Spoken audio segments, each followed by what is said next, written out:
right to bed and got 8 hours sleep and then woke up and went to my first Formula One race, which I have to tell you, lived up to the hype. I don't even know where to begin as far as like going out to just seeing this event that I don't even know what, like a year and a half ago, I sort of knew the sport existed. I mean, I knew about it, but I wasn't, doing all this shit of being, watching every single race. So now to finally show up, with that going on was like, I don't know how to explain it. Like the cars, just seeing the cars alone was like seeing a celebrity to me. Like, oh, that's a Ferrari. That's the Mercedes team. Oh, there's the Fuchsia, the Force India team. It was It was just an incredible experience. We get there, we park, then you take a little boat over, and I don't know. It was crazy. The guy who does all the wrap-up shit, the interviews and everything before and after, Will Buxton, he came out to the show. He was telling us you got to come down to the pit area, whatever the fuck they call it. I forget what the fuck they call it, but we had these sick-ass passes, and we had just under Illuminati-level seats, Every time you think you're in the best place you could watch it, you find out there's another more air-conditioned area with even older, manicured-looking dudes with younger, hotter-looking chicks. Every time you think you're at the final level of Dante's Inferno, there's another fucking level. It's incredible. There was one other level above where the hell we were at, and that's where the guys look like, what Celine Dion's husband used to look like. That guy. I mean, he was a bald dude. He basically looked like Rob Reiner, but he was the fucking shapeshifter, like lizard level, one of those guys that always dresses all in white. Like, he's a bald dude, but you even like just the shit he had left on the side, you're like, that's like a fucking $1,000 haircut. His beard was like perfectly manicured. You know what I mean? Those guys who's like their whole wardrobe is like linen. And they walk around like in Christ clothes.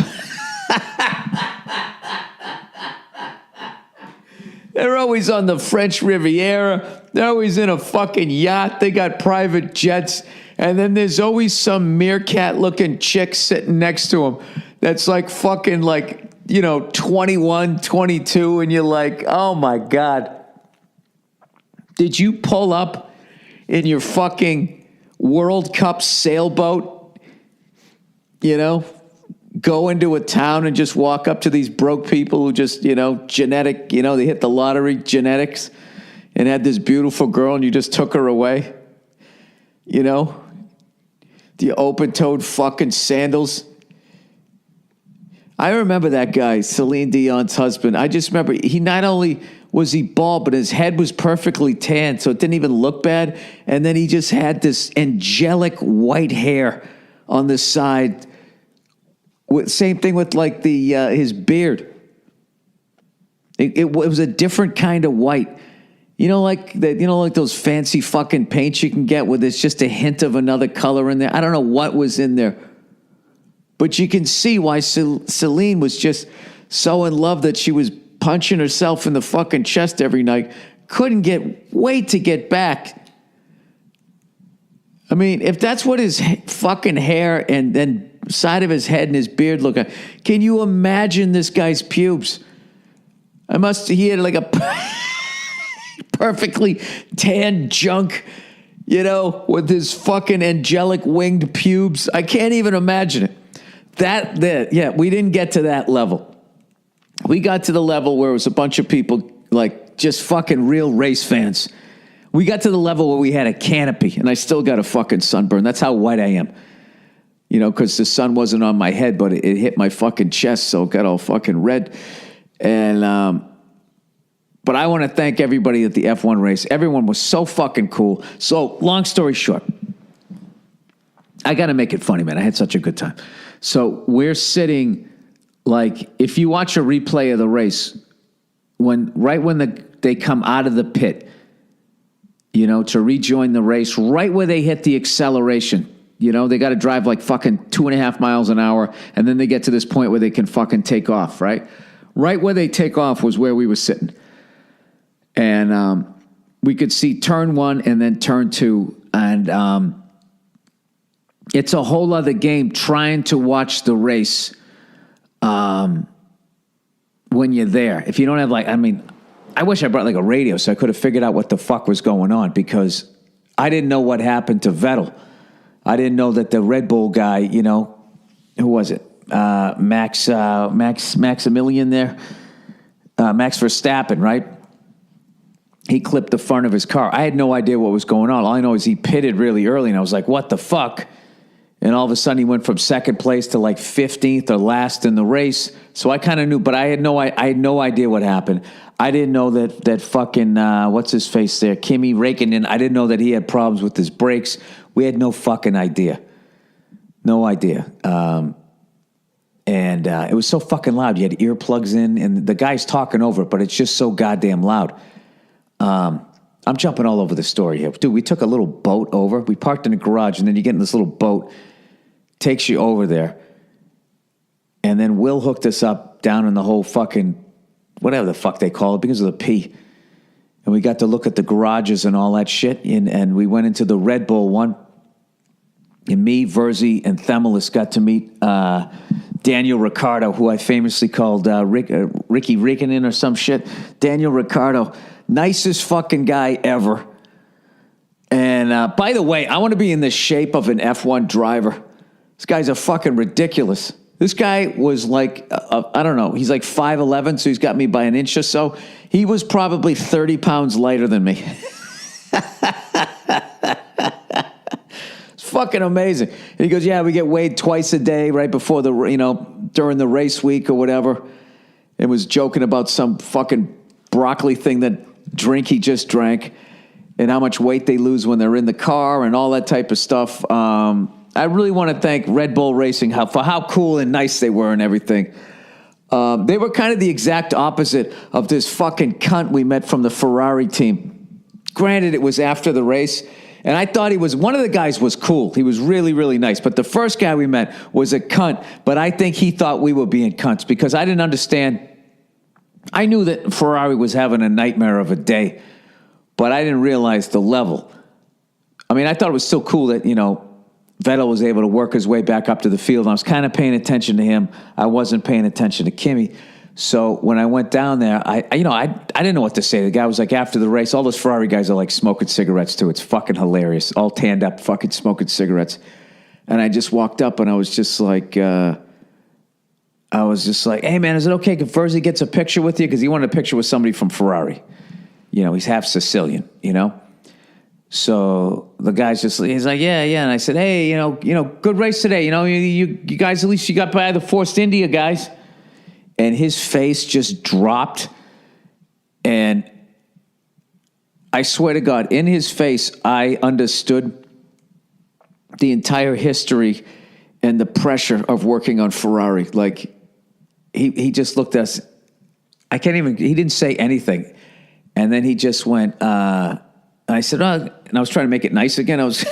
I told him they had a good race when they had a horrific race. He probably thought, he didn't know this was my first event, so he probably thought I was fucking with him. So he's probably not a cunt. But if you could have seen this guy's face fucking drop, I tell you, if an actor ever did what this guy's face did in a movie, you'd win an Oscar. And now Verzi's got to stand next to him, and Verzi can read people better than me. You know, he's half Sicilian, half Greek. It's fucking over, right? So he feels uncomfortable, so I'm trying to make it nice, going like, all right, this is going to be a legendary picture, whatever. And then he goes, no. And he takes the picture, and then the guy who I thought it was a cunt, but probably thought we were a cunt, he goes, no, you just missed the legend go by. I'm like, oh, he goes, Vettel. Vettel just walked by. We're like, really? Where'd he go? He goes, he went right in there.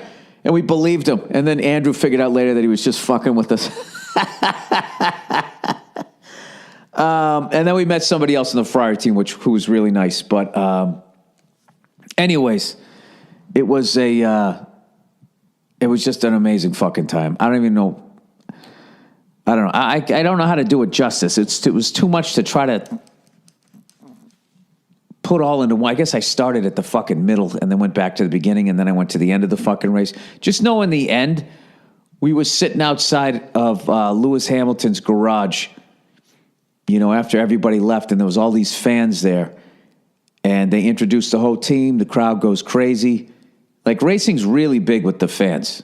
Like they do all this extra stuff. They're great. So then they would chant Lewis's name, and Lewis comes out again with another bottle of champagne. He sprays it on his team and then sort of whipped around in our direction, and we actually got hit with the champagne from Lewis Hamilton. That's how fucking close we were. So I don't know how to ever top that experience, but I'd like to say again, thank you to everybody who, Bruce Hills and all those guys from Just for Laughs for hooking us up.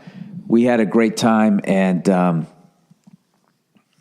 don't know what to tell you. But I kind of realized just going through talking to everybody in the garages and shit, just how it's like Mercedes won't give Red Bull. They try to buy an engine, I guess, from Mercedes, and they're like, yeah, no, we're not giving you that. Basically because Daniel Ricciardo's too good of a fucking driver. We don't need that competition. However, they will sell it to other fucking teams. Like I think Force India, they gave them, but it's not the same Mercedes engine that they have. It's really fucking weird. It's like, all right, we'll sell an engine to a team that we know we can beat so we can make the money and help pay for the fucking team, but we're not going to give it to a good team. But I don't get how, Red Bull, when what's his face, Vettel was driving for it, won fucking 3 in a row, 4 in a row, and nobody could catch him. It's like, what the fuck happened to Red Bull's engine over the last 4 years? I don't know. I got my fucking program here. And I hope I'm not boring you guys to shit. I'm going to get off this quickly because I know that for me to start talking about driving for fucking 20 goddamn... Well, that taxi was a nice mainstream story, wasn't it? Doesn't that count for anything, you fucking assholes? No, if I look up the Mercedes team, they've only been around since 2010. Now, I know Mercedes has been racing cars since the 1950s. I don't get how the Ferrari team's been around since 1950. Is this some AMG shit? I'm going to have to look up the history of these teams because I found it fascinating. Because after a while, I was like, you know what? I'm not going to root for Mercedes and I'm not going to join this sport and then root for the fucking Yankees or Red Sox. I mean, that's too easy, right? So I kind of I like Red Bull and I like fucking Force India. Just because I had a great time when I did that gig in Mumbai, and the comedians over there were fucking hilarious, breaking balls and stuff. But then I saw the owner of the team, or whatever the director is, it's just some fucking white dude. Force India, is there a fucking Aziz-looking dude anywhere in there that's fucking, you figure with a name like that, there's got to be an Indian dude. I don't fucking know. Anyways, what am I talking about here? So I had a great fucking time. How about that? I'll leave it at that. And what's his face? Lewis Hamilton got 25 fucking points. And now he's only 12 behind? He was 25 behind. That was the one exciting thing, was watching Vettel work his way through the field. Oh, and I forgot to say how the Force India guys, even if you're not into this sport, they were going back and forth with one another. Right? The young kid was trying to get through, and the Perez guy wouldn't let him through. Would not let him through, right? What's the other guy's name? Oh, Khan wanted to get through, and he wouldn't get him through. So while they were fighting with each other, right, in 4th and 5th place, Vettel, divide and conquer, went by both of them in the last couple of fucking laps and ended up getting into 4th place, which was fucking huge, and in a way fucked over the Mercedes team. And I bet they called him up and say, hey, next time you fucking fuchsia cunts want one of our fucking engines, all right? We give you one of our goddamn engines and this is how you treat us? You block the goddamn Ferraris. Or get your faster car out front. The fuck are we doing here? I'll give you a fucking Volkswagen engine. You do that shit to me again, right? That must have happened. Somewhere along the line, that had to have happened. So, is the Haas team the American team? It's so fucking confusing. I'm sitting here looking at McLaren, Honda. McLaren to me fucking worked on Mercedes. And Honda used to dominate the sport. Now this poor bastard, every time he goes around the fucking lap, dude, it's like he's driving a hoopty. The thing just shits the fucking bed every time. He took a fucking race off. One of those guys. Fernando Alonso. I think he said, you know what, fuck this. I'm going to take a race off. That's how bad your engines are. And I'm going to go drive the Indy 500. And I believe when he went there, his engine quit too. I'm not sure. I've been flying all over the hell. All over the hell, all over hell. So we went to the race. I got sunburned. We saw all this stuff. Dude, when we were sitting, we literally saw them pull their cars in the end, where it was both Mercedes, Hamilton and Bottas, and then Daniel Ricciardo. We saw them all shake hands. They walked up the stairs, and then we saw them, on the podium. We were like to the side, By the way, that fucking trophy that you get for winning that race, Jesus Christ. And that's one of the worst fucking trophies I've ever seen in my life. I think it's just the Canadian maple leaf. They just sort of have it elevated with all this stuff, but it's just such a bland. They should make it like gold or something with the red outline of Canada. You know what I mean? Red and white for Canada, and then you put a bunch of gold in there. You shine it up a little bit. Jesus Christ, Canada, did all your imagination go into the Stanley Cup? I don't know. I was really disappointed with it. You know what's funny? Was the one that Lewis Hamilton got was bad enough. The one that Daniel Ricciardo got, I swear to God, he's probably using to prop open some door in his house. That's how bad. I got to look this thing up. I really have to. I got to trash this fucking thing. The fuck is it? Come on, Bill. Can you believe that cab driver? I deserve to be punished. I mean, that's the kind of mindset. That's how you end up driving a fucking cab at 70 years of age. And he's probably an immigrant, and people are fucking racist, and they probably never got an opportunity. I mean, that's another thing, Bill. That always can happen too, All right, fair enough. Hey, fair enough, Who knows? All right.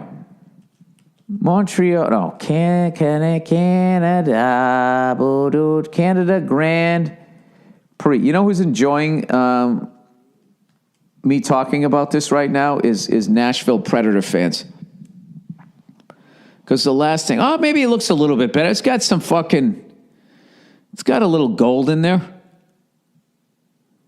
Yeah, it's just sitting on like rebar. It's just no imagination. I mean, could you at least put like a red outline around the gold? Could you do something to fucking dress this up? I